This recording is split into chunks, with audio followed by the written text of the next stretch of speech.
Okay, it's Labor Day weekend and Monday afternoon. I wanted to talk to you a little bit about this week's class. It looks a little light as far as the amount of work that we usually do, but I really want you to think about Chapter 1 and your positionality about juvenile courts. It's important in this class to start supporting your idea behind criminal justice. Criminal justice introduction course goes through the roadmap of policing, prisons, correctional treatment, that kind of thing.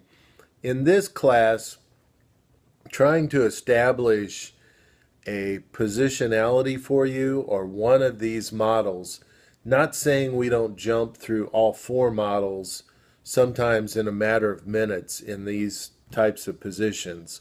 But I want you to consider one for the class, support why you think that one would work the best for treatment for juveniles, and then support it in writing a dream project as far as a treatment, a correctional, a diversion, a delinquency prevention program. So that's toward the end of the class. But right now, you need to be thinking and establishing all of that up because the work will come that you will have to write that methodology of the grant. So toward the end of the semester, your writing and your work is going to pick up. So right now, really look at other students' ideas, listen to what I am writing and telling you about juvenile justice. Give you an idea. This weekend, I received a call from a county commissioner that a friend of his, a real estate agent, was buying a house in a marginal neighborhood and was almost to complete the deal when she finds her privacy fence just painted up with what he called gang graffiti. He wanted me to take a look at it. So I go and take a look at it. And in the meantime, it is, some writings that could look like gangster disciple writing, but could be nothing. In the meantime, the young man was caught actually going back with the spray can to paint the fence again.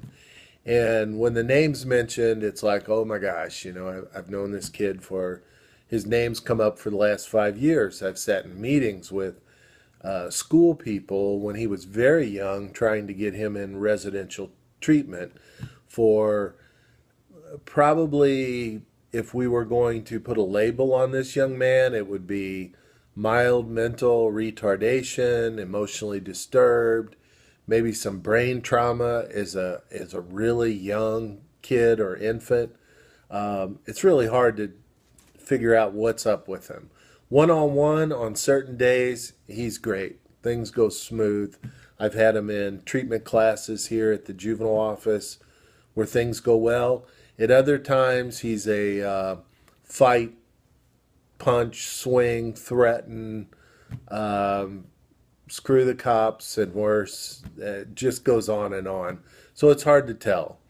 But so I'm relieving the mind of the community when I tell the county commission this is a well known gang of one that needs a lot of mental health treatment and needs time, supervision, and we're working on that with the mother.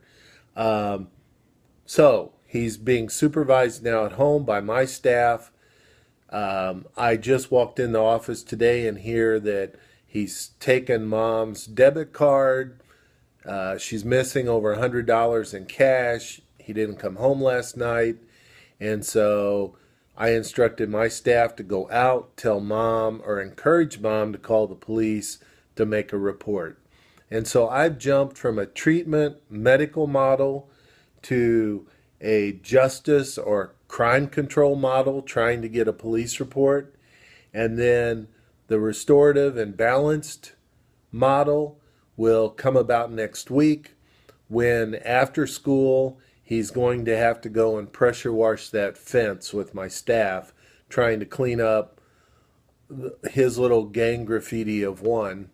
And to kind of restore her faith that actually somebody's watching him doing something. So I don't know where this will turn out.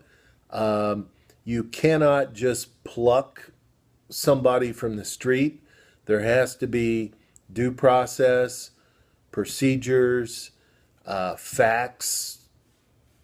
All of this has to be done to make the case.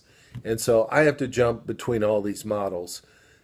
For simplicity, I'm asking you to concentrate on one. So read the chapter, read those certain pages, find one of those models that really resonate with you and work from there.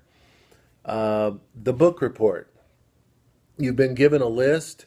I would highly recommend Just Mercy on the list, but any of the others that you're interested in, look at them on Amazon. The books that I usually pick are not going to run you more than $5-6. I think you were provided Just Mercy for free, so consider that one. I'm reading that one now. Apparently, I'm coming down to Ole Miss in November to be on a panel to discuss that book. So I'm very interested in that one, but the others that I cited are good too in trying to understand this system.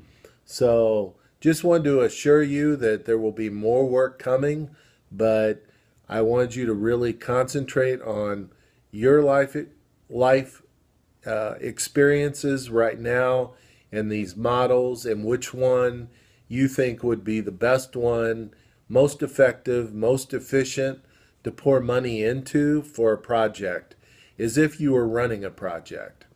And so in the next couple weeks, that's what we're building up to for this course.